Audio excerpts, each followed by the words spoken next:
Croce e il caso delle spese di AGSM, Polato e la vicenda delle funivie di Malcesine. Ad accostare i due casi è il consigliere ed ex sindaco Flavio Tosi, che punta il dito contro l'assessore alla sicurezza del comune di Verona, in quanto, secondo Tosi, avrebbe usato soldi pubblici per un interesse privato. C'è la vicenda annosa delle funivie del Baldo, dove è stato presidente fino a poc'anzi l'assessore Polato, l'assessore del comune di Verona.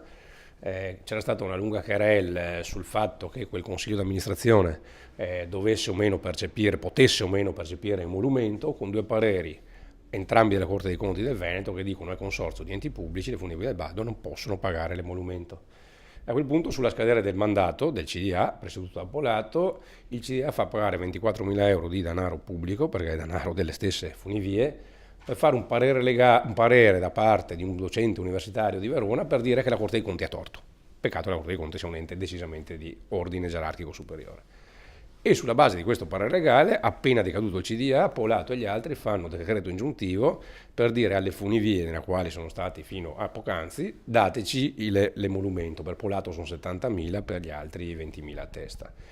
Peccato che il parere legale che hanno fatto pagare alle funivie del Baldo è un parere legale contro l'interesse delle stesse funivie, che è ente pubblico, e a favore loro, è un parere di fatto che tutela il loro interesse privato.